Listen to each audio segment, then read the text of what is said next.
Скъпи братя и сестри, Христос воскрес! Благодаря на Негово високо благоговейство, отец Александър Георгиев, ставрофорен свещено-иконом и председател на нашия храм, за благословението да посветим днешната вечер на нашите покровители, на патроните на нашия храм, светите братя Кирил и Методий, патрони не само на нашия храм, но отци, застъпници, молитвеници и закрилници на целия ни народ, на всички славяни, на всички православни християни и на всички искрено търсещи Бога хора по света. Преди да започнем лекцията, ще ви помоля да се изправим и да кажем Царю Небесни заедно, за да ни помогне Светият Дух в днешната беседа и тя да бъде от максимална полза и за тези, които ще я гледат на запис. Царю Небесни, Утешителю, Душе на истината, който си навсякъде и всичко изпълваш, съкровище на благата и подателю на живота, дойди и се всели в нас и ни очисти от всяка сквернота и спаси, благи, нашите души. Амин. Специално благодаря и на всички вас за това, че уважихте темата на днешната беседа, именно Светите братя, за това, че ще бъдем в духовно единение, благодарност към Бога и една ползотворна дискусия, надявам се. След като благодарих на вас, държа да благодаря и на фондация Нашият дом е България, лично на господин Пламен Мирянов, който изпрати своя екип, като благодаря на неговия оператор, за това, че ще запишат беседата. И благодаря също така на няколко човека, които не са тук, но изключително много ще ми помогнат в днешната лекция. Първо, искам да ви представя тези две малки произведения на глаголица и на кирилица, които принадлежат на доктор Захарина Петрова Проданова, която е завършила Националната художествена академия с графичен дизайн, с шрифт, с илюстрация и преподава и в Нов български университет, като преподава именно шрифт на студентите и темата за глаголицата, кирилицата, визуалното и словесното наследство на светите братя е много близка и тя преотстъпи в днешната вечер част от една нейна наскорошна изложба, която ще можете да видите в тези две изображения, с които тя отдава почит на създателите на нашите азбуки, светите братя Кирил и Методий и свети Климент Охридски. Паната зад мен, може би на някои от вас са познати. Някой може ли да се досети на кого са? Да, на Георги Тодоров, известният публицист, богослов, писател, който води предаването Светоглед по радио Зорана, който е и художник, който има своите търсения и вече много успешни опити в сферата на иконописта. И той ми преотстъпи възможността да представя част от негови минали изложби, които бяха експонирани преди много години в София и на други места в България, но бяха вдъхновени от темата на темите – Исус Христос и Неговото присъствие в глаголицата, в кирилицата, тук в частност в глаголицата, като централно вдъхновение, смисъл и цел за свети Кирил, който създава най-първата ни азбука. Така че неговите произведения ще ни бъдат изключително полезна илюстрация по време на беседата и с това предисловие искам да въведа и темата за днешната ни по-дискусионна част от беседата, а именно след като поговорим за приноса на светите братя и ролята на глаголицата, на писмеността, православната и славянобългарската и на нашите библейски богослужебни книги, след като представя това пред вас, ще обърнем повече внимание на проблематичната част от днешната беседа, а именно филмът "Войната на буквите". И тъй като след изложението, което ще направя, не искам после да влизам в детайли, сега ще представя филма за тези от вас, които не са ориентирани в подробности за него, след което ще започнем същинската беседа. Първо, филмът е направен по романа на Людмила Филипова. Това е художествен роман с художествена измислица, но сценарият, който е направен по този роман и съответният филм, който е създаден от БНТ, никъде в надписите не посочват, че това е плод на художествена измислица и няма връзка с реалността. Това е, според мен, голям пропуск на създателите на филма, тъй като ако това бе заявено, нашите притеснения щяха да са по-малки и нямаше да се чувстваме така засегнати и притеснени от съдържанието на този филм. От друга страна, финансовата подкрепа на филма е осигурена до някъде от фондация Лъчезар Цоцорков, цитирам от сайта на БНТ, с мисията да окрилява. Как самата БНТ представи филма? Той беше премиерен миналия януари и бе прожектиран от януари през февруари, мисля, че дори навлезе и в част от Великия пост, като е 12 серии. Поводът за това днес да говоря и за този филм е, че БНТ повтаря филма в момента по канал 2. Това очевидно е направено в чест на 24 май. Аз така виждам времето, което е подбрано за излъчването на филма, но всъщност вместо почест и отдаване на дължимата наша благодарност към светите братя, филмът е поругание на тяхното дело, в което предполагам после сами ще се убедите. Как БНТ представя сюжетът на този филм? Историята се развива през 10 век. България е обвита в тайна, която може да разклати основите на християнството. Забележете, ние се намираме в 10 век, когато са на лице всички плодове от делото на светите брати Кирил и Методий и техните ученици. На върха на управлението стои цар Симеон. След това управлението се поема от неговия свят син, свети цар Петър Български, който е канонизиран от църквата като светия. И този 10 век е представен като такъв, в който християнството може да бъде подложено на преоценка, да настъпат сътресения в държавата заради някаква много ужасна и опасна тайна. Византийската империя се бори да наложи влиянието си, политическите интриги, военните сблъсъци са на път да разкъсат държавата. Най-младият български княз Баян, скоби бунтар и хулиган, се влюбва безумно във внучката на византийски император Мария, а това е бъдещата съпруга на свети цар Петър, с която през целия филм те имат незаконна връзка. Това, което особено прави впечатление, е, че императорът обещава на Баян да даде Мария за жена, на Баян при условие, че князът му донесе тайната на непобедимата българска армия. И каква била тази тайна? Тя се пазала в особените български тайни букви. И тази тайна трябва да бъде разбулена от Баян и да бъде открита на императора, за да може императорът да е непобедим срещу българите. Някаква си древна азбука притежавали българите, която им носела тази изключителна мощ, пред която дори Константинопол трепери. В опасното си пътуване Баян се превръща от дръзко и непокорно момче в мъдър защитник на народа, когото легендите от векове наричат Боян Магесника. Тоест, тук се визират легендите, свързани с някакъв син на Симеон, за който се твърди, че притежавал магическата сила на вълците, тъй като знаете, че част от българските царски родове митично са се от езическо време отъждествявали с вълчата сила, което е, разбира се, абсолютно неприложимо вече към християнската държава, към християнския светоглед на българските владетели. Но този Боян Магьосник явно пази тези древни наследства от прабългарското езичество и се оказва, че е най-големия благодетел на народа, който, като им разкрие тайната и силата на буквите, ще ги направи още по-непобедими, освен ако не избере личното си щастие и не предаде тайната на византийския император, за да притежава Мария.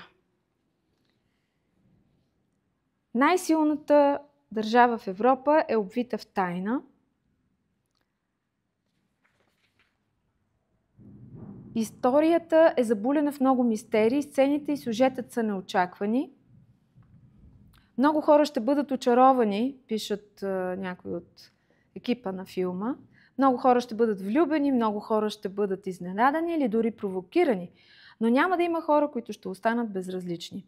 Защото се опитахме да направим филм, който не просто върви по каноните, а филм, който разказва по най-дълбокия начин историята за човешката сила. Тоест, идеалът на филмът е магическата сила на Баян, противопоставена на скучната и институционализирана църква, в която очевидно няма благодат, която има декоративна, протоколна, чисто официозна функция за царския двор, църква, в която Христос го няма, църква, която не е била фактор за преобразяването на целокупния български народ и църква, в която повечето действащи лица, представени във филма, са бледи сюжетни герои, чиято слабохарактерност контрастира на огнения темперамент на главния герой Баян. Така мога да въведа филма. Тъжно е, че той има исторически консултанти. Това са професор доктор Милияна Каймакамова и доктор Георги Сенгалевич. Всъщност филмът е псевдоисторически, той е фикция. Претенция за историчност в него трудно може да се намери, оправдае. Екипът на филма изказва специални благодарности на Националния исторически музей, на Археологическия музей Велики Преслав и на храм Света София, в която, между другото, забелязах, че една от кървавите сцени с убийство на духовник беше заснета именно в нашия храм, тук в столицата, което също противоречи на историята на църквата през X век. С това въвеждане на филма и с обещание за следващи подробности около неговото съдържание, започваме нашата беседа. Още веднъж Христос възкреси! В благодатния период между Възкресение Христово и Петдесетница отбелязваме празника на светите равноапостолни Методий и Кирил. На 24 май се прекланяме пред святото им непреходно дело, благодарение на което ние и днес като православна християнска нация от българи. Нещо повече, тези, които практикуваме православната вяра с дух на покаяние и страх Божий, вървим по духовния си път с увереност и дразновение, тъй като имаме безценно и спасително завещание от светите брати. Ние на своите собствени сили и подвизи не можем да се надяваме, но те са ни дали такава добра опора, която е изключително голяма гаранция, че ако изпълняваме Божиите заповеди и слушаме нашите отци във вярата, именно тях, можем да се спасим. Тази опора и това завещание е първо правилно вероизповедание, второ свещени букви, а не магически букви, както ги представя филмът "Войната на буквите". Трето, богоозарен език. Четвърто, Библия и християнска литература на разбираемия ни роден език. Пето, християнско самосъзнание, просвета и култура. Тоест, правилен спасителен мироглед, правилна и спасителна насока на нашата образованост и цивилизованост. Защото чрез тях нашата културност, нашата просветеност имат християнски характер. Християнството, колкото и да е маргинализирано от някои интелектуални или културни среди в България, така или иначе се просмуква във всички аспекти на нашия културен и просветен живот. Това е неизбежно. Защото е фундамента на нашата нация, фундамента на нашия език, фундамента на нашата религиозна идентичност. На шесто място имаме самите молитви на равноапостолните Методий и Кирил. И след това ще се убедим как това църквата преживява постоянно в тропара и кондака, които им пеем. Това е най-важното, което една нация трябва да има и ние го притежаваме като щедро завещано съкровище от нашите първопросветители и техните свети ученици. Днешната беседа е посветена всъщност на въпроса: доколко ценим това съкровище и искаме ли действително да пребъдем като православен християнски народ до самия край на историята и да преминем във вечността като народ Божий? По отношение на правилното вероизповедание, се прекланяме пред поученията, позициите и живота на светите братя, които ни дадоха пример да стоим твърдо в православието и единствено в него да се спасяваме. Вие виждате, че живеем в едно изключително сложно време, в което икуменизмът, популизмът, политическите внушения и модификации на вярата са в пълен ход заради случващото се около нас. Има голям риск да изгубим правилния ориентир за това, коя е основата на нашата вяра и как можем да се придържаме като верни четца на Свети Йоан Рилски към тази вяра, която спасява. Затова припомням, че през 879 година Свети Методий, в качеството си на великоморавски архиепископ, участва в църковния събор, организиран от Свети патриарх Фотий в Константинопол, и заедно с останалите делегати Свети Методий осъжда римокатолическата ерес за Светия Дух, а именно филиокве, както и отхвърля различни други претенции на папския престол. Тоест Свети Методий в самия край на живота си, тъй като той умира 6 години по-късно, през 879 година ни показва коя е истинската вяра, къде е светостта, къде е спасението, а именно в православието. От друга страна, в творенията и молитвите си брат му, Свети Константин Кирил, не говори, че е угодно на Бога да има много видове християнство, много християнски деноминации и допустими богословски различия, а държи за правата и истинска вяра, т.е. православната. Грижи се за вярното стадо, призовава да стоим в правото изповедание. Свети Кирил завършва своя труд на писание на правата вяра със следните думи. Така аз изповядвам своята вяра заедно с родния ми брат и сътрудник мой в Божието служение Методий.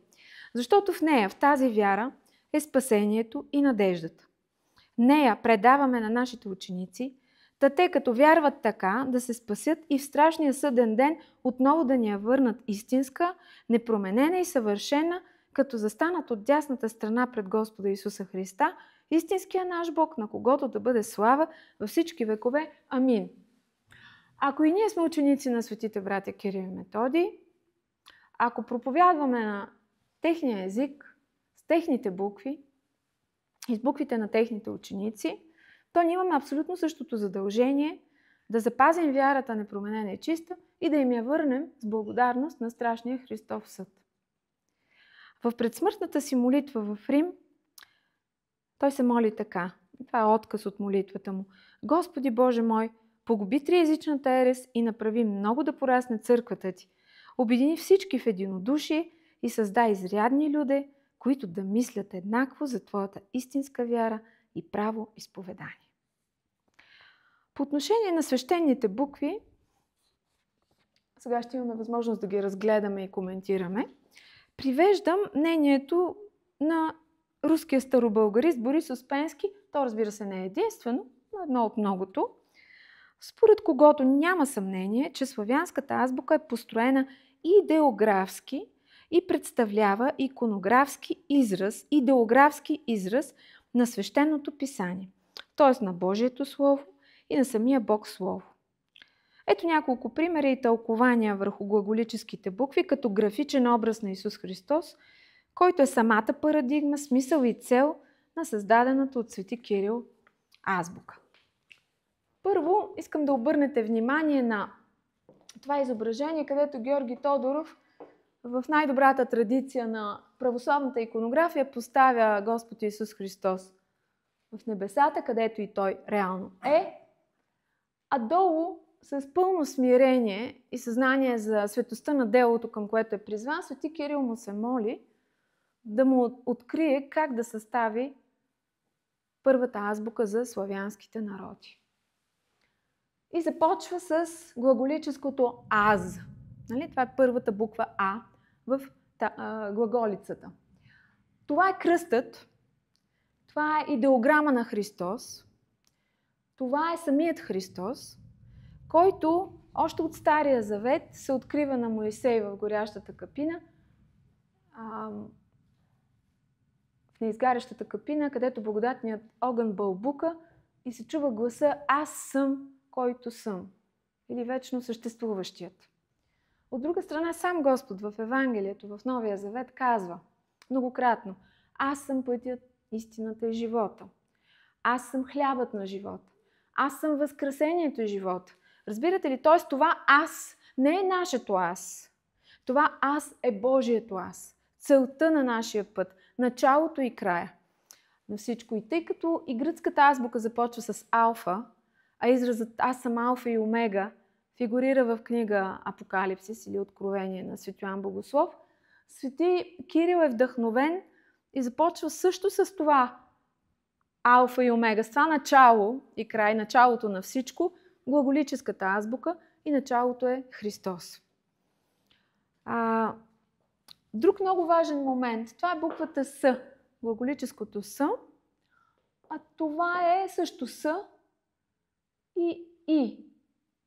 В глаголицата това е думата Слово, която отговаря на буквата С, а в буквата И имаме думата Иже, който. Аз съм, който съм. Аз съм, който съм Бог Слово. Аз съм троичния Бог и вечния Бог. Аз съм Искони. Аз съм този, който съм в началото. В начало Бог, Слово сътвори света и в начало въобще без Словото, както се казва в Евангелие от Йоан. Ние знаем, че Свети Кирил превежда първо Евангелие от Йоан. Тези текстове от изборното Евангелие, които са от Евангелие от Йоан, в начало беше Словото. И това е именно изразът Искони. Искони съдържа двете букви за който е Словото. Виждате ли? Отделно Георги Тодоров е направил още една много интересна идеограма, така да кажем, на името на Исус Христос чрез глаголически букви. Това е буквата И, като тази. Това е буквата С, Слово, като тази. Това е буквата Х, това е буквата Р. Исус Христос. Извинявайте, това е буквата С.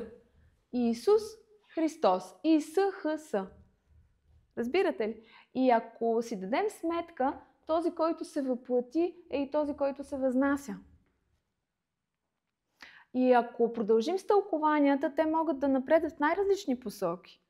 Но без съмнение, молитвата на Свети Кирил преди създаването и даването на глаголическата азбука и след това изобретяването на азбуката и изписването на буквите е била плод на една изключително висока философска, богословска и мисловна дейност, в която той е отпечатал богословието на църквата, имената на Бога, смисъла въобще на това, заради което е създадена азбуката. А смисълът е именно да може Божието Слово да се преведе и запише на разбираем език. И ето тук виждате глаголически отказ и кирилски отказ. Това е отказ от книга Битие за 4-тия ден на сътворението, направен от доктор Захарина Петрова.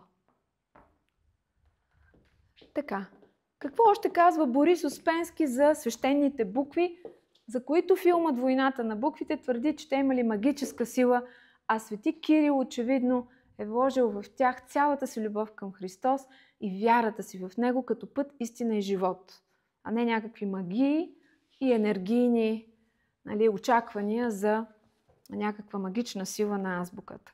Ето какво казва Успенски. И така, симетричните, преобърнатите начертания на буквите Иже и Слово, също Добро и Веди и други, свидетелстват очевидно за стремлението да се придаде на буквените начертания особен богословски смисъл. Не по-малко показателно в този план е и това, че първата глаголическа буква на азбуката Аз представлява сама по себе си кръст, символично изображение на Христа, на Бог Слово, който според Йоан Богослов бил в начало и се явява начало. Както е известно, гръцките или латинските документи от ранното средновековие имат в началото пред текста един или три кръста, символизиращи името на Христа. Просто авторите на даден текст са започвали с един или три кръста много от своите съчинения и същото се потвърждава от Свети Йоан Златоуст, който упоменава обичая да се поставя Христовото име в началото на писмата.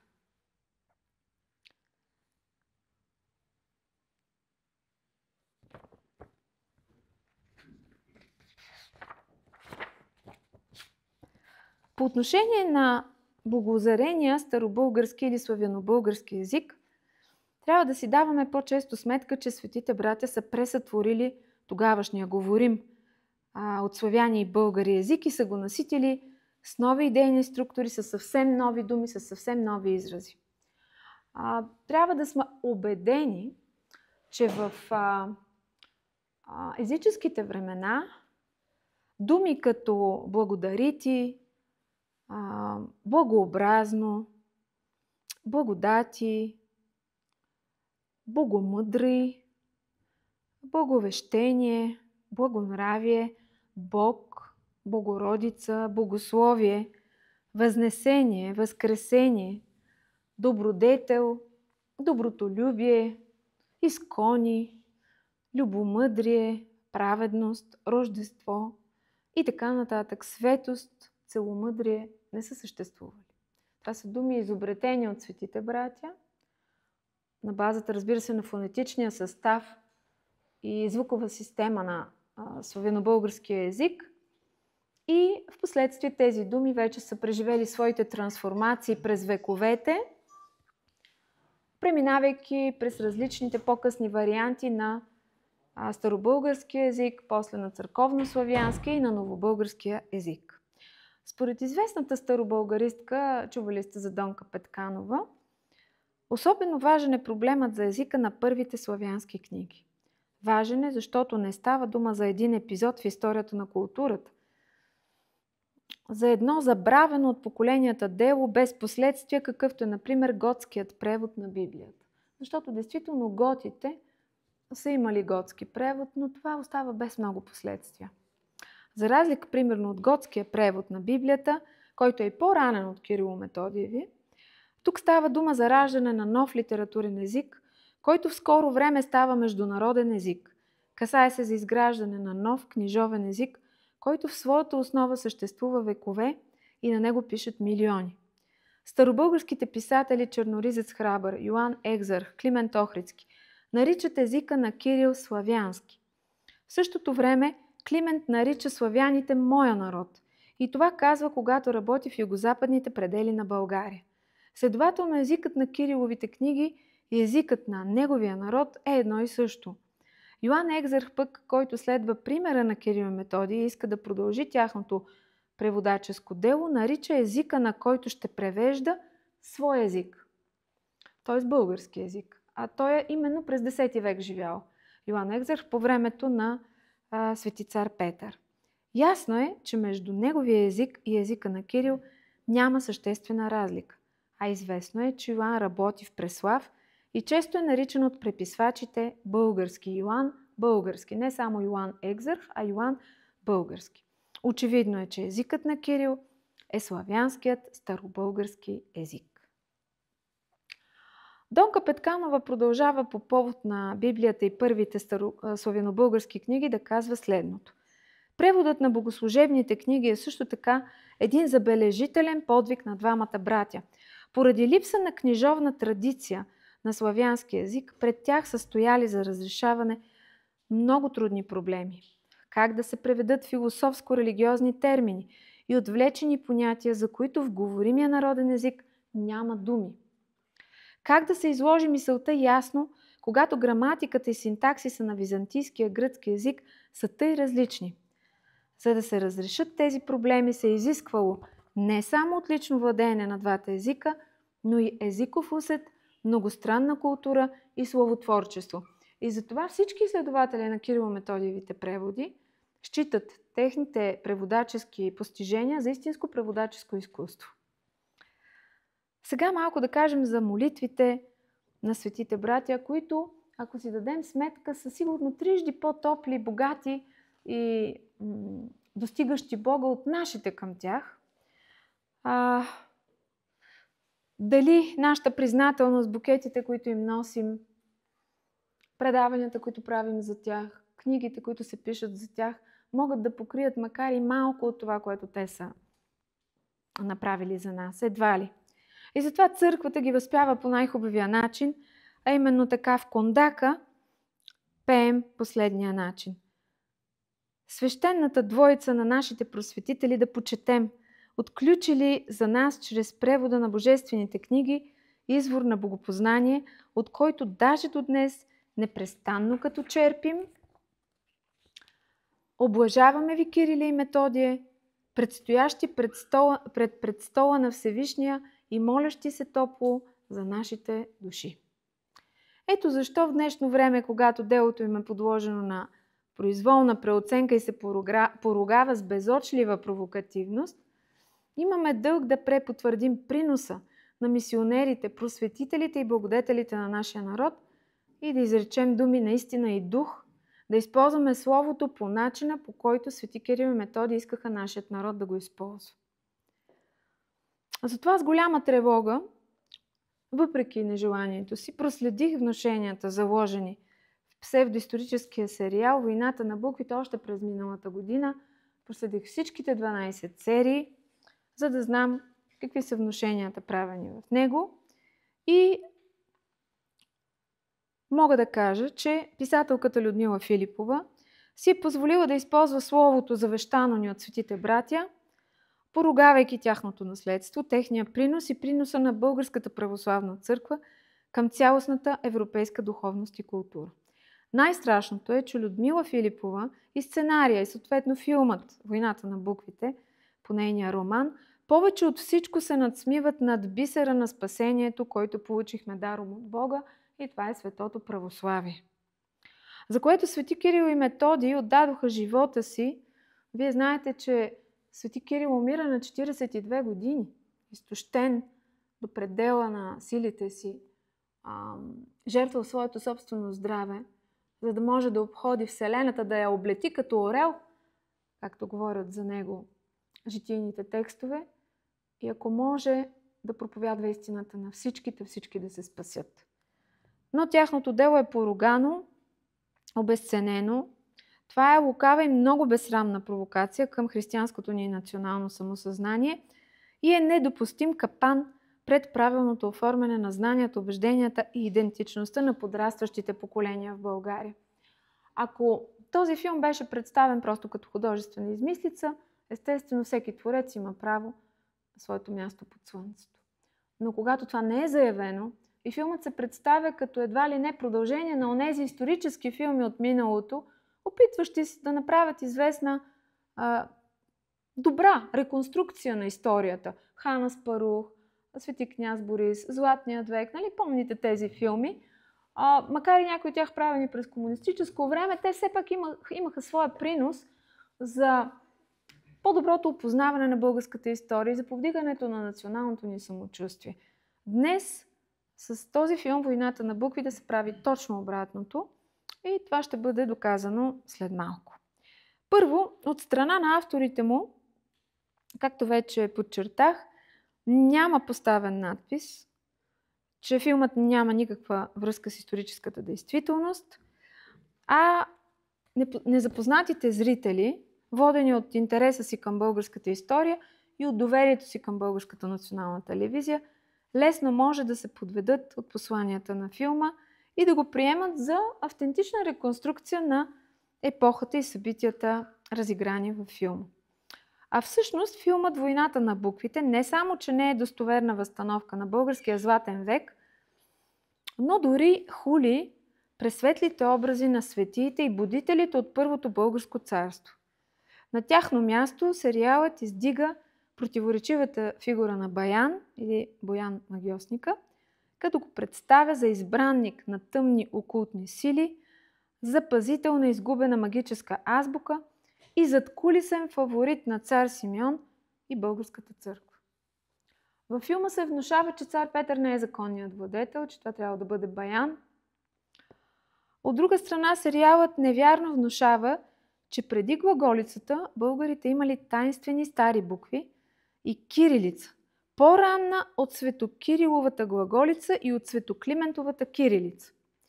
Тази стара азбука включвала и знака на езическото божество Тангра.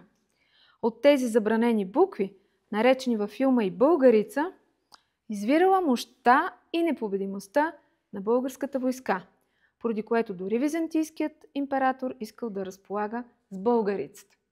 Тоест, разбирате ли подмяната каква е? За да се дигне самочувствието на българина, се внушава, че има азбука българица. Тя е по-древна от глаголицата и от кирилицата и името българица трябва да изтрие с един замах и имената на Свети Кирил и Методий и на техните ученици, които като преписвачи, преводачи, проповедници са съдействали за това българската азбука в двата ѝ вида, глаголица и кирилица, да просъществува, да изиграе своята роля и да въздигне българския народ на качествено ново цивилизационно, културно и духовно равнище. Така че на мястото на глаголицата и кирилицата се поставя някаква българица.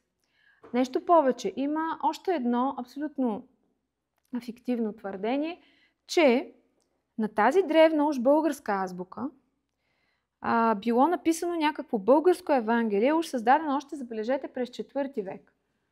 Пазено в някакъв манастир в Херсон. Тоест, внушенията какви са? 4 век имаме уж някакво българско евангелие на българица в Херсон. Там има някакви монаси с неясна етническа принадлежност.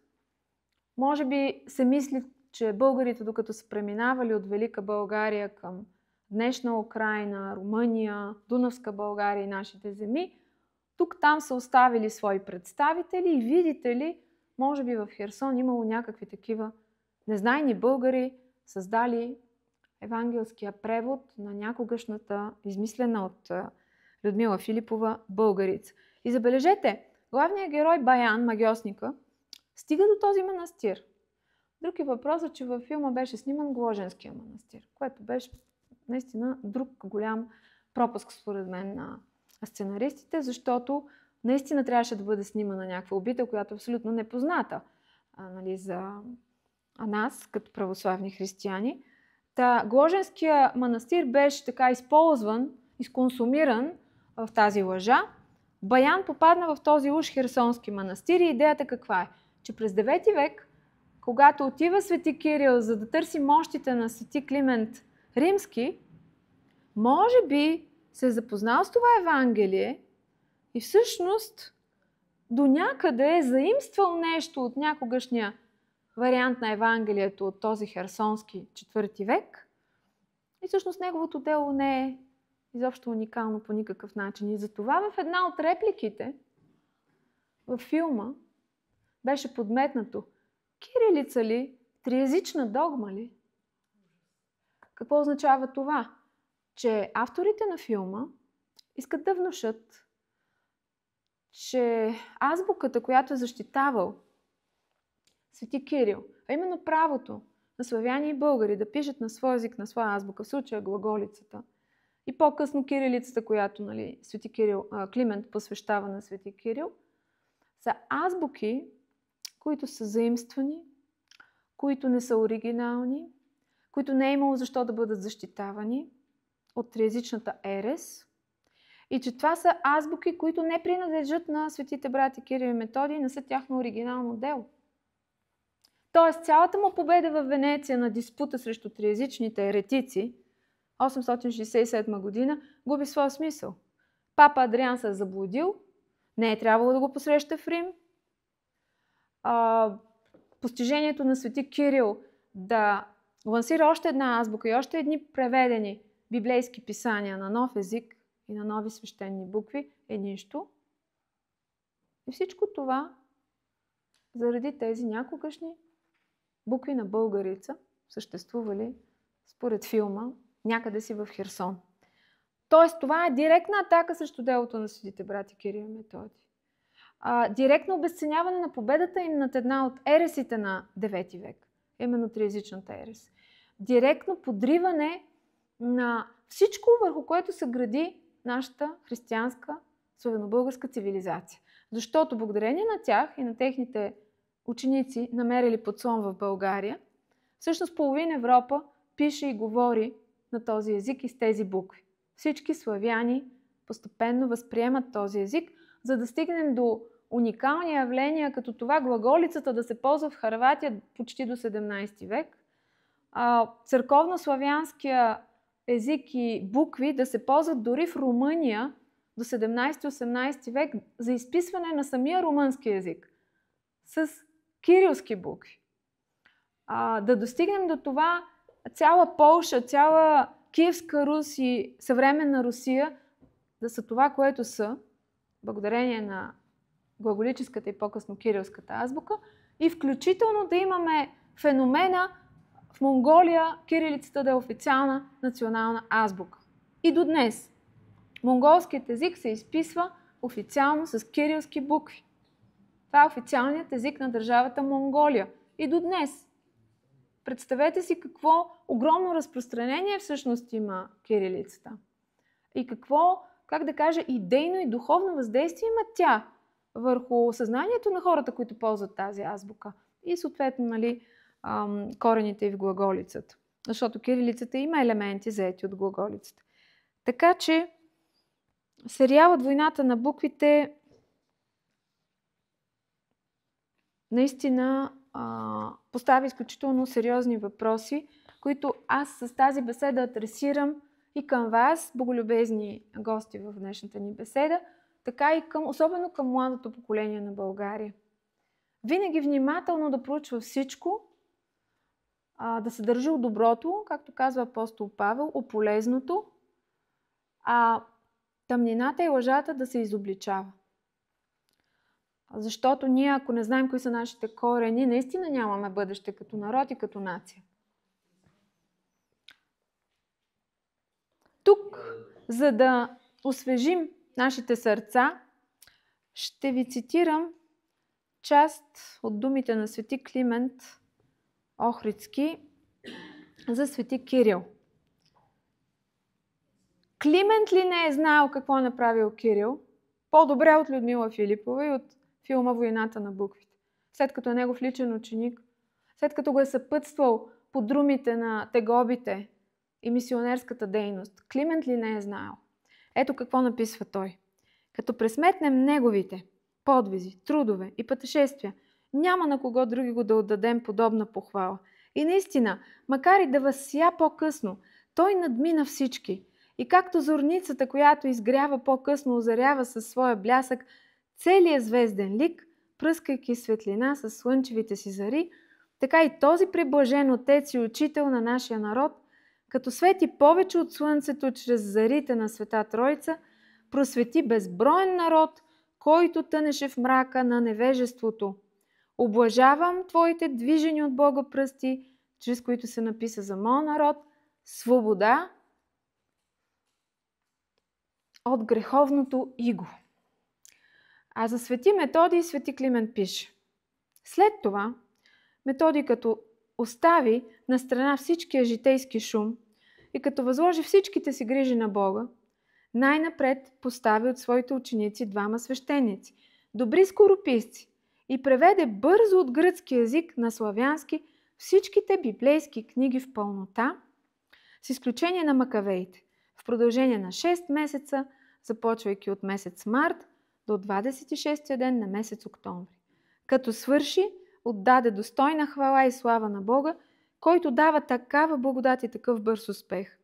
И като отслужи заедно с клира си светото тайно възношение, отпразнува паметта на свети Димитър, защото на този ден е завършил превода, на 26 октомври, защото преди това той беше превел заедно с философа само псалтира, Евангелието с апостола и избрани църковни служби. А сега преведе и номоканона, сиреч църковните правила и отеческите книги. Тоест, свети Кирил и Методий, които са представени като новооткриватели на азбука, на букви, на нов богословски християнски език, като преводачи, книжовници и оригинални автори, не са знали за съществуването на древна азбука българска. Толкова са били непросветени, при положение, че са били от елита на Византия, при положение, че свети Константин Кирил е учил в известната Магнурска школа. Това е най-висшата школа на целия свят. Философска, научна, богословска, библиографска, всякаква. Значи свети Кирил, според авторите на филма, който е бил главен библиотекар на патриарх Фотий в Константинопол, не е чувал за древно българско Евангелие. При положение, че му е поставена задачата да състави такава азбука, която да върши работа на българи и славяни. за четене и преписване и разбиране на Библията. Той не е знал за такова нещо. Той е можел да преведе и е знал за Септуагинтата, нали, която е още по-древна от това уж Херсонско Евангелие. Той е знаел дори еврейски. Той е разполагал с множество древни преписи на Светото Писание. Но видите ли, не е разполагал с българицата. Ако вървим по логиката на църковното предание, но според авторите такава българица е съществувала. Това наистина е абсурдно твърдение, защото те изключително грижливо и двамата са проучили буквените, азбучни традиции на народите, за да могат да преценят как да подходят към тази нелека задача. Да се измисли съвсем нова азбука за едни народи, които до този момент са били абсолютно нехристиянски. С възмущение ще отбележи и още нещо, че в сериала се охулва личността на черноризец Храбър, който е представен дори като таен привърженик на въпросната българица. А всъщност, в своето съчинение за буквите, самият черноризец Храбър се прекланя пред светите брати Кирил и Методий и казва: Свети Константин Философ, наричан Кирил, той ни създаде буквите и преведе книгите. И Методий, неговият брат, още са живи онези, които са ги видели. И ако попиташ в кое време, то знаете, ще кажат: по времето на Михаил гръцкия цар и на българския княз Борис и моравския княз Растица и блатненския княз Коцел. Преди прочее славяните нямаха книги, но бидейки езичници, с черти и резки четяха и гадаеха. Българите също не са имали книги. Ние знаем за розетата, нали? Прабългарската, знаем за знака на Тангра, знаем за тези черти и резки, които представляват рунически знаци. Но българският народ в неговия езически период, от времето на Кубрати преди това, не е имал своя писменост, не е имал свои книги. Имал е свои рунически знаци, подобно на повечето езически народи, славяни, скандинавските народи, всичките, както и келтските народи, всичките еднозначно са били използвани за гадаене и за магии. И за отгатване на бъдещето. Както и за изработване на талисмани. За нищо друго не са използвани тези букви. И продължава черноризец Храбър. След това, преди прочее славяните нямаха книги, но бидейки езичници с черти и резки четяха и гадаеха. След това човеколюбецът Бог, който урежда всичко и не оставя човешкия род без мъдрост, но всички привежда към мъдрост и към спасение, смилил се над славянския род, изпрати им Константин Философ, наречен Кирил, мъж праведен и правдив. И той им състави 38 букви. Според Людмила Филипова и авторите на филма "Войната на буквите", това не е така. Нещо повече. Внушението на филма, че буквата може да служи за война, звучи скандално и представлява една мерзка, принизяваща, идея за това глаголицата, кирилицата или въобще буквата за какво може да служи. Вижте какво казва тропарът на светите брати Кирил и Методий. Като единонравни на апостолите и учители на славянските страни, богомъдри Кириле и Методие, молете владиката на всички да утвърди славянските народи в православие и единомислие, да умири света и да спаси нашите души. Тоест, молитвата към светите братя е да бъде умирен светът, а не да се водят войни между народите, включително и чрез буквите. Буквите, бих казала, създадени от светите братя, са били инструмент за благовестието на Христовия мир. Водещата битка на народите е не един срещу друг, а битката с греха и дявола. Нашият народ получи буквите, за да има напредък в подвиг, в духовност и в морал. И тук стигаме до един много неприятен момент, няма как да не го споделя. Във филма, в една от драматичните сцени между свети цар Петър и неговата майка, той обвини, че го е възпитала като плужек. Използва се тази дума във филма. за един светец. И тук ви споделям своите наблюдения от рекламните билбордове миналата година, които бяха усеяли София, докато течеше филмът. Всички главни действащи лица бяха в едър план. Най-назад и долу в долния ъгъл беше свети цар Петър Български, който сам за себе си казва във филма, че е плужик. А това е цар, по времето на който има мир. Това е цар, който изпълнява съветите и поученията на свети Йоан Рилски, да ръководи благо народа и да се грижи да дава милостиня на народа и да не го измъчва.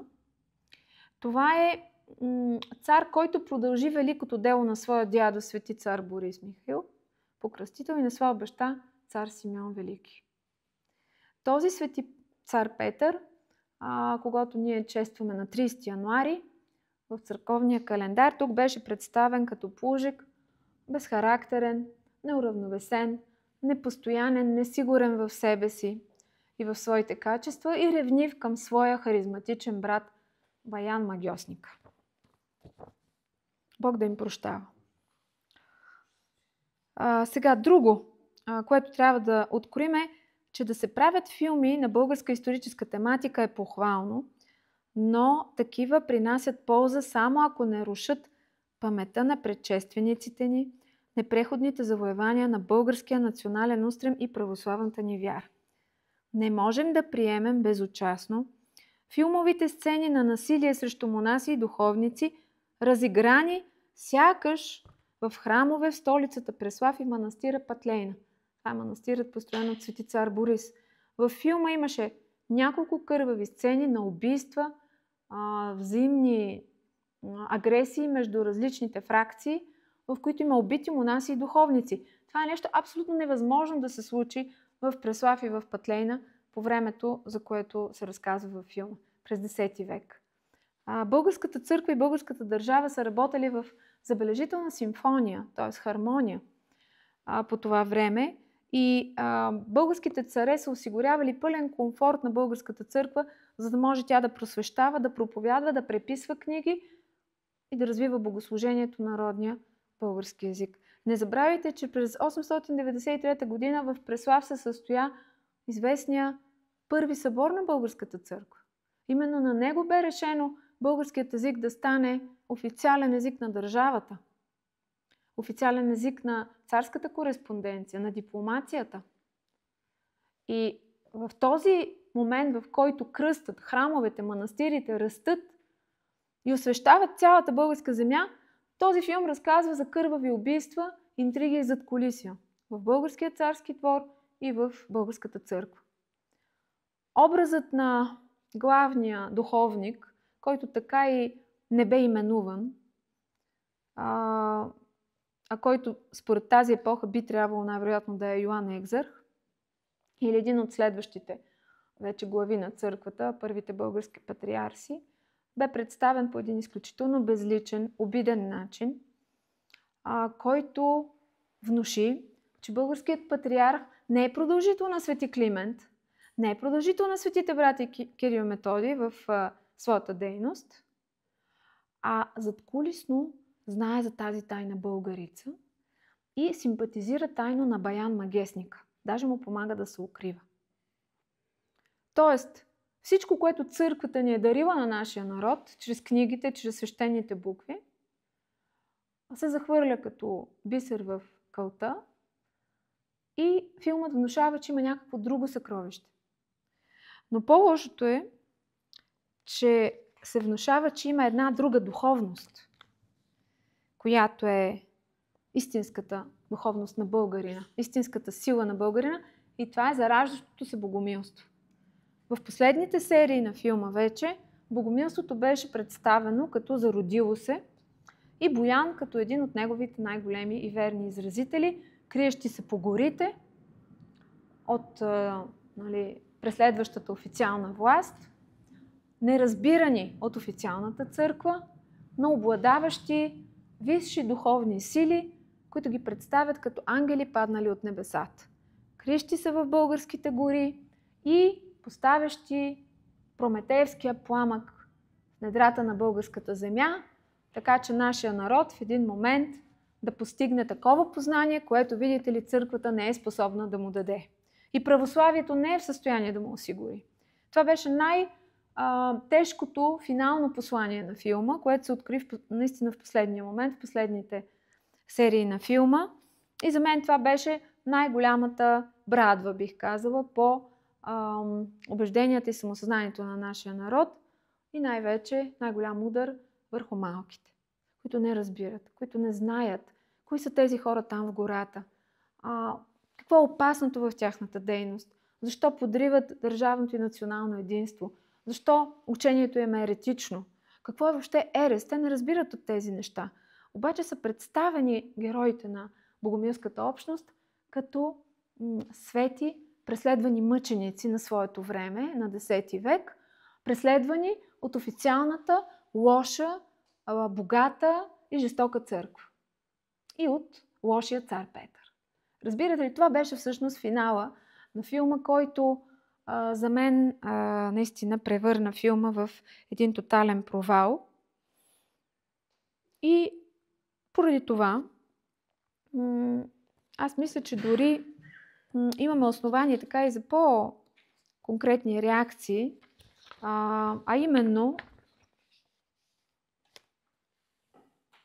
изхождайки от правото си, разписано в Закона за вероизповеданията, член 11, алинея 3, вероизповеданието може или вероизповеданията могат да представят на държавни и местни органи становища, препоръки, доклади, проучвания по въпроси от значение за религиозните общности. Аз днес това правя устно и публично към момента, но може би СЕМ е редно да се самосезира по отношение на този филм и така да бъде направено нужното, или той да бъде редактиран, или да бъде лимитирано неговото излъчване поради факта, че противоречи на българското законодателство. И тук ще цитирам заложеното в Закона за радиото и телевизията. Член 6, алинея 2, точка 3. Задължение на обществените доставчици на медийни услуги е да осигуряват чрез програмната си политика защита на националните интереси, общочовешките културни ценности, националната наука, образованието и културата на всички български граждани. А според Закона за културното наследство, член 2, алинея 1, 2 и 3, културното наследство, забележете какво обхваща. Нематериалното и материалното недвижимо и движимо наследство като съвкупност от културни ценности, които са носители на историческа памет, национална идентичност и имат научна или културна стойност. Свещената ни азбука, делото на светите братя, старобългарската литература, Библията са такава културна ценност. Пазител на националната ни идентичност, даже не с национална стойност, а с световна стойност. И още, културните ценности с обществено достояние се ползват с закрила от държавни и общински органи в интерес на гражданите на Република България. Културните ценности могат да са собственост на държавата, общините, забележете, на Българската православна църква. И в същия закон, в член 11, алинея 1, а именно Закона за културното наследство, пише, че Светият синод на БПЦ БП е включен в националната система по опазване на културното наследство. Което означава, че никой произволно не може да говори вместо църквата, от името на църквата, против църквата, за самото нейно културно наследство, което тя е дарила и осигурила на българския народ. Ето на това противоречи този филм "Войната на буквите". Завършвам своето изложение с призива да светим Божието име, да пребъдваме в истината за нашата духовна и национална история, да се утвърждаваме в безупречната вяра на православната църква, пазена от благочестивия ни народ, като най-скъпоценно съкровище и залог за нашето благоденствие и вечно спасение в нашия Господ и Спасител Иисус Христос. Амин. Благодаря ви много за вниманието. Сега ви давам думата, ако имате въпроси или желание да споделите лични впечатления, ако сте гледали филма или нещо, което е провокирано от това, което изложих пред вас. Заповядайте. Аз съм малко шокиран от това, което чух, да ви кажа. И тъй като не съм гледал филма, поради такива мои съображения, но че било чак предполагам това, което вие говорите, не съм си го и помислил.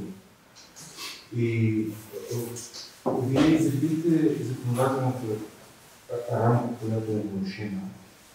Но първо това, което ми възникна, защо обществото, в частност историци,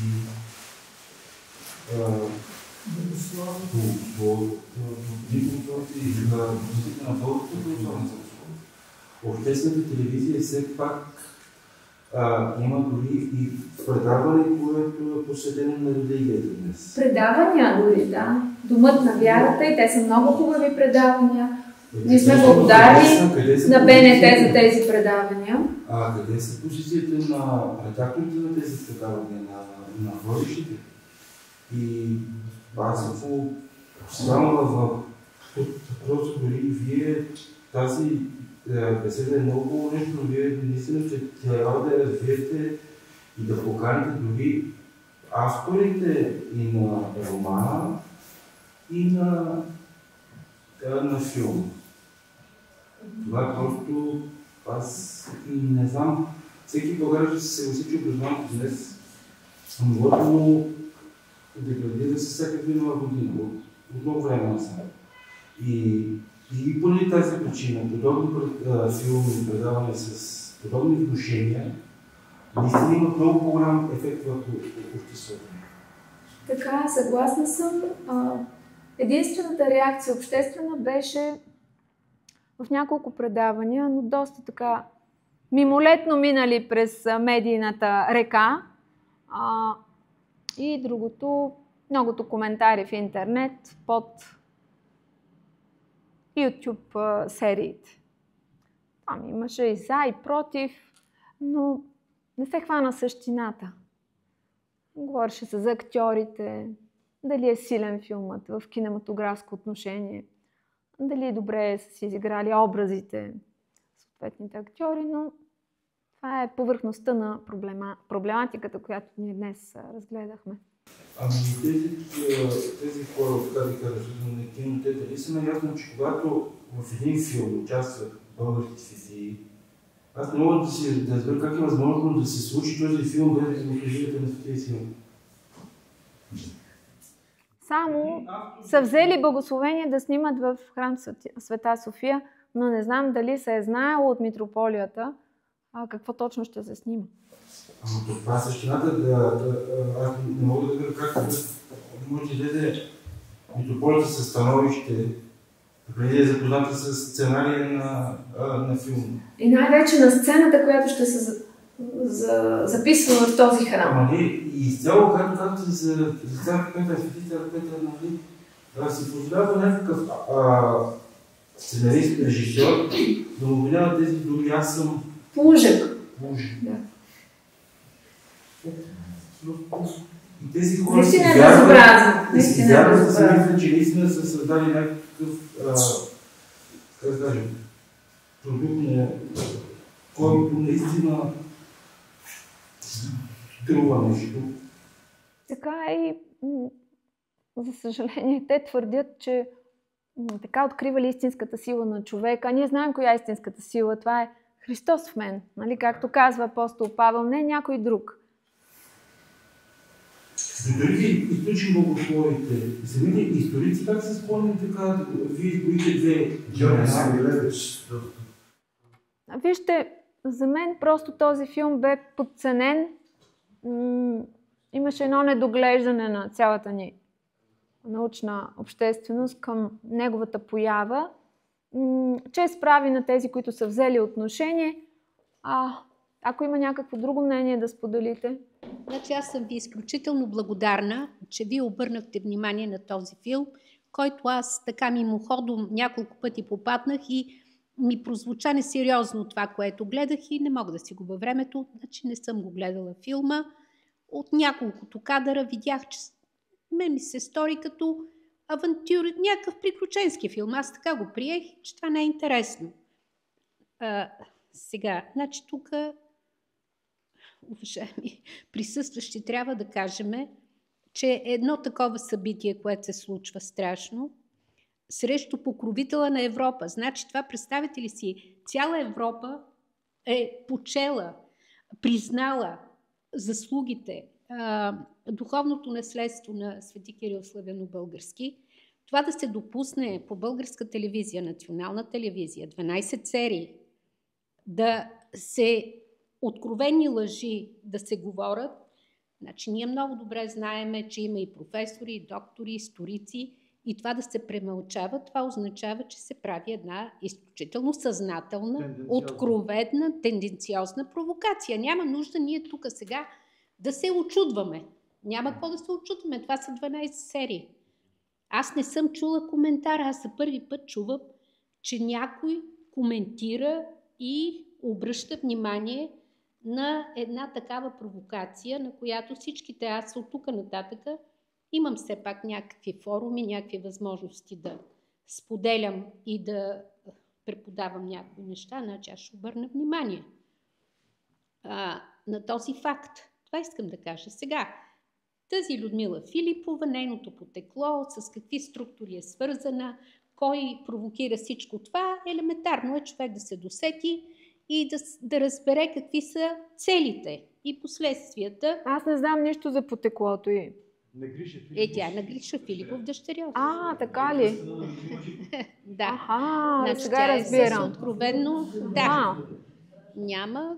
Да, значи всяко нещо има си някакви последствия, някакви такива духовни отклонения, според мен. Да, мога ли само да вметна тогава за аудиторията? Явно въпросната Людмила Филипова е отрочена този кръжец, който е гравитирал около Людмила Живкова, свързан с преклонение пред окултизъм, индуизъм, агни йога и богомилство, в който кръжец бяха и Богомил Райнов,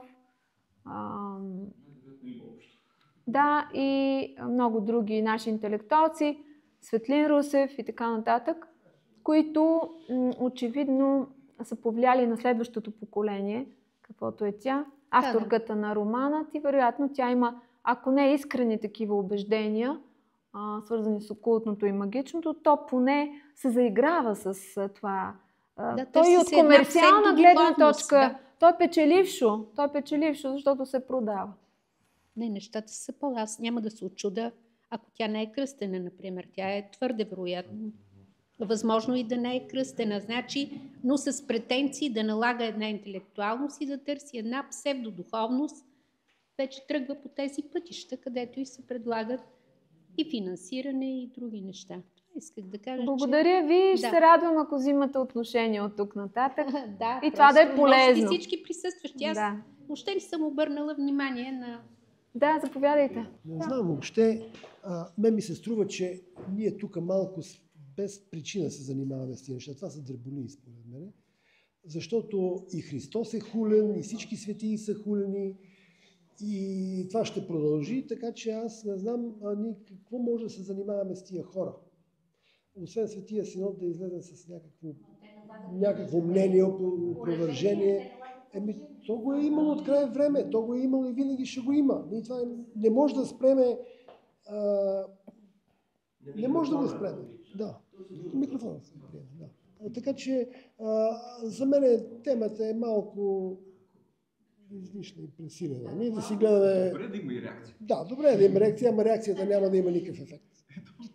Ние сме длъжни да реагираме, господине, и да изберем къде се определяме и къде заставаме. Да. Иначе ви благодаря, че така ме поощрихте да правя и други беседи на тая тема. Благодаря ви. Да. Заповядайте. Смятам, че е изключително важно това да се разгледат посланията във филма, защото това не е един частен случай, това е една поредица от тенденциозно, както каза и Снежана, колежката Снежана. Това е тенденциозно, това е възраждане, неоезическо възраждане, което се концептуализира, минава през различните инструменти за въздействие върху обществото, през филми, през предавания, в социалните мрежи. Това е свързано точно с този неоезически, окултен и така постдуалистичен, там свързан с богомилството, което нали, в крайна сметка, доколкото разбрахме от филма, защото аз също не съм гледал целия, само регистрирах един-два епизода и меко казано загубих интерес, именно заради тая подмяна. Но в смисъл това е изключително тревожно, защото по този начин се налага и се подменя един различен поглед, не само исторически, но и духовен. Там имаме някакъв ренесанс на езически ценности. Нали? Това, което казахте за Свети цар Петър, че е казал Плужек, да. Плужек, това е също тотална подмяна на идеала, нали? Самото също и това да бъде така човешкият дух, нали? В момента, в който видим апология на човешкия дух, нали, това трябва да ни е ясно откъде идва, от гордостта. И когато се налага един такъв модел, той е далеч от християнския. И това наистина е тревожно и изключително важно и благодарим за тая лекция. Това е. Да. И аз ви благодаря и за вашето поощрение да правим такива беседи. Благодаря. Някой друг? Аз изненадах от това. Извинете пак само едно изречение на това, което каза Митко. Ти съзнаваш ли, че едно дете, когато е гледал филма, влиза в църквата, вижда български светия? Определението за богохулството, кое е да похулиш Господ и светиите му. А те не знам колко от авторите на филма дори си дават това, си дават сметка. И ти в твоя тон много хора сега предполагам, че ще гледат с тази позиция, не тия хора се занимават с толкова несъществени неща, нали? Не е толкова важно. А то е пълно безумие. Това, което каза и госпожата, нали, той е покровител на цяла Европа. На него му стоят, ще се почитат имотите сега за празника лети от България цяла делегация, нали, с най-висши стоящи хора в държавата. Именно, да, и аз считам, че ролята на националната телевизия е да отстоява традиционните, доказано исторически завоевания на българския дух, а не да ги и на православната унижава. По същия начин. Нали? А това, че тя като автор на роман, аз считам, че тя има това право, нали, да седне да си пише каквото си иска. Разбира се, всеки има право. Да. Но това вече да се реализира във филми, то по това е притеснително. Обществената телевизия, това много обичам да го казвам, с нашите данъци, която се издържа, нали? Да ставаме жертва на... И затова и реагираме. Благодаря.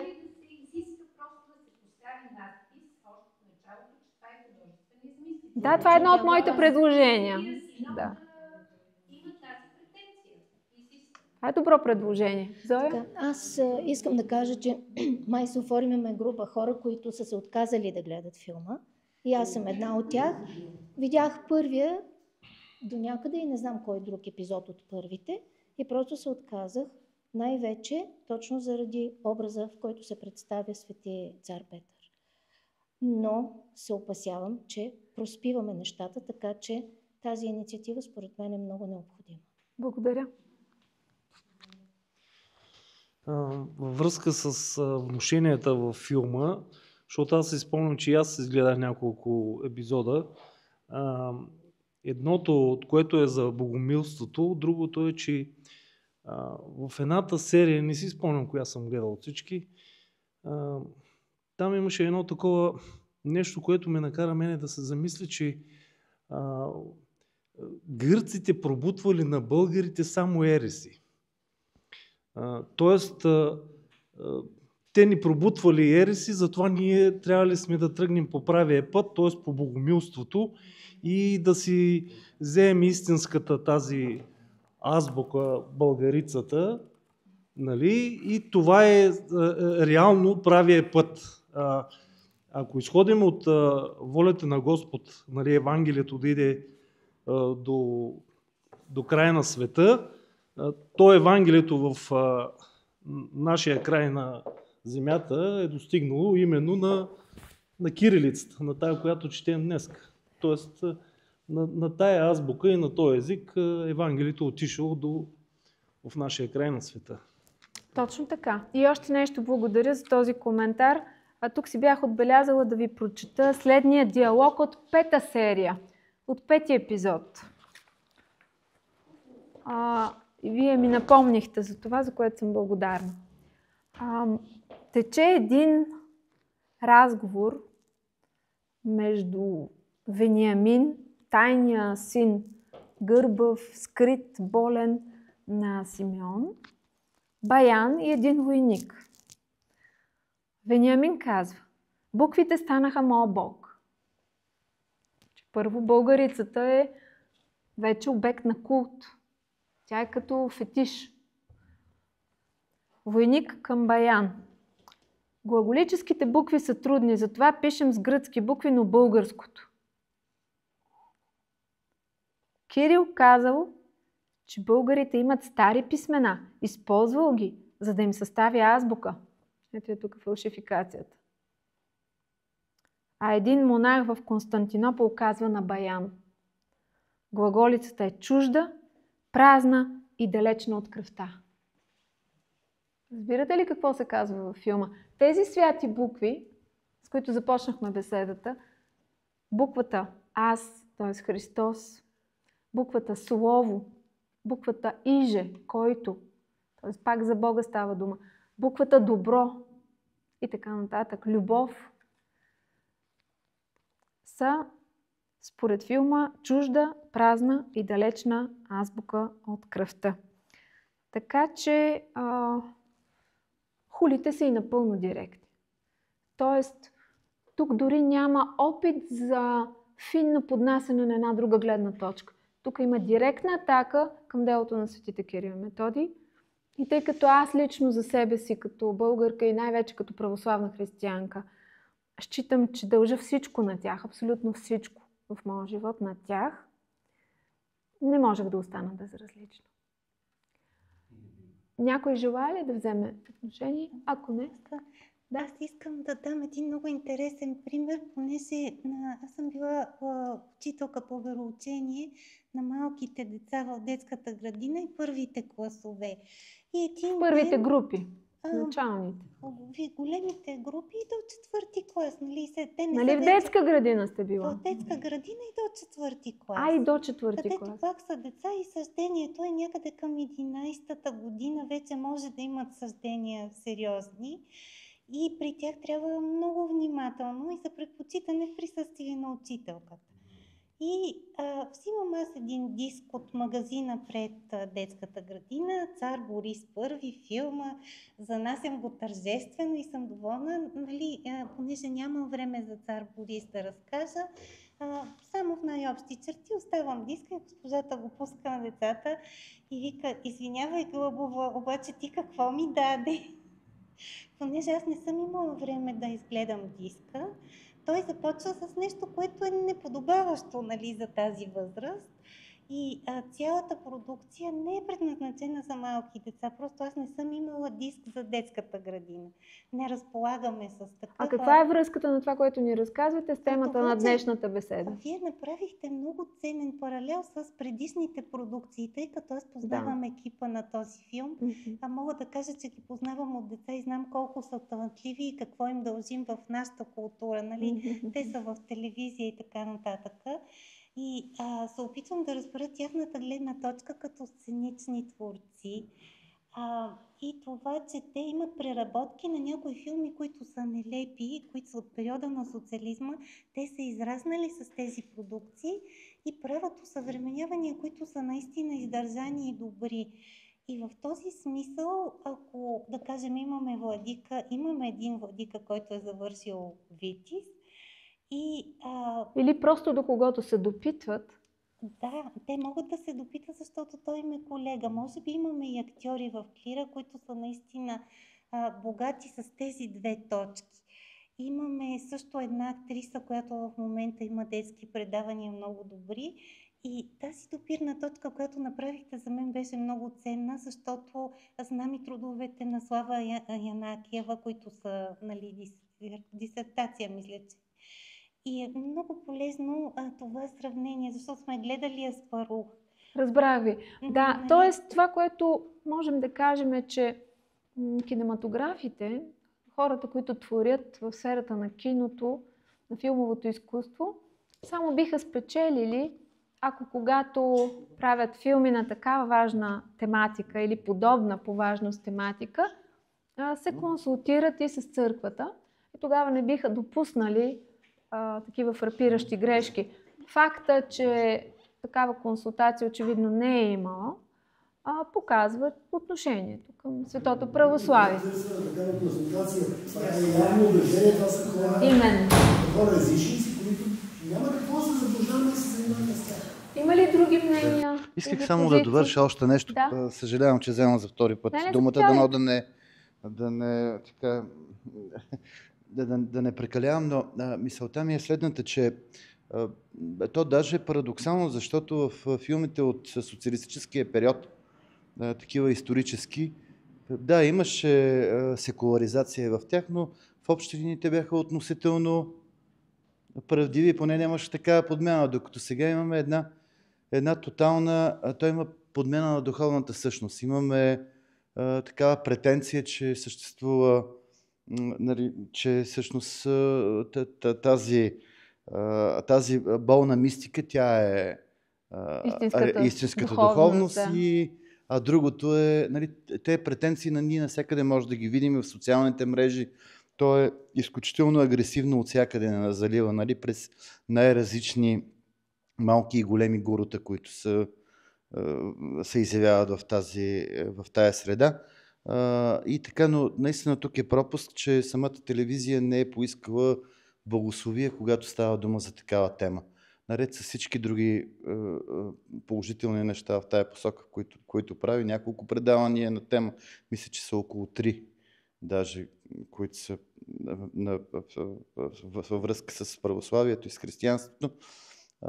Но тук е сериозен пропуск. И още нещо, като да ви заостри вниманието към още нещо, което може би един ден ще стане повод и за следваща тема.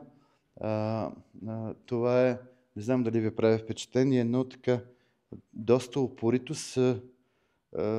особено тези дни беше, мисля, че упорито се неглижира история славяно-българска на Свети Паисий Хилендарски, като се подчертава достоинството на тази на Петър.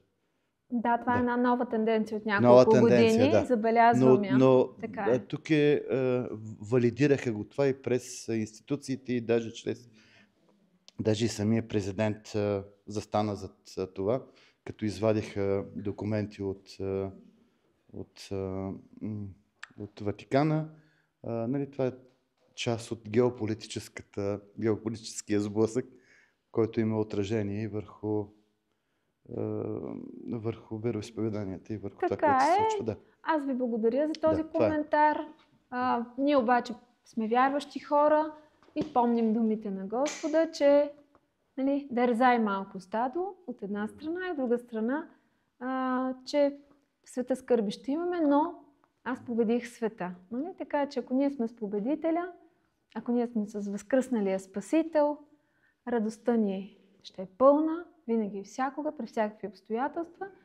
Благодаря ви изключително много за вниманието, с което проследихте беседата, искреността, с която се включихте със своите мнения и ви желая да бъдете едни светилници, носители на тази вяра, която ни е завещана от светите братя, сега и навек. Може само аз нещо? Да, и Добромир?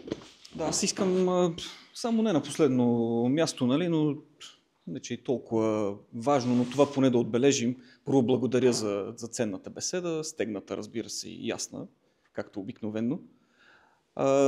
Да добавим само, че и преди колко вече, може би 2-3 години, беше издигнат паметник на Боян Магесник в Бургас. Да. Да, предполагам, че повечето от вас знаят. Да.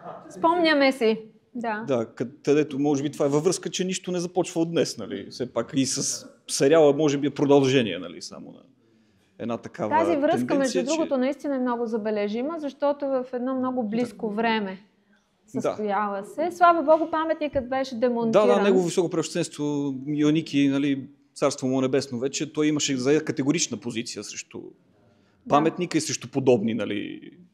Така че, да, мисълта ми е, че очевидно трябва да сме винаги будни. Няма място за отпускане. Амин. Христос възкресе! Истина възкресе! Благодаря ви много.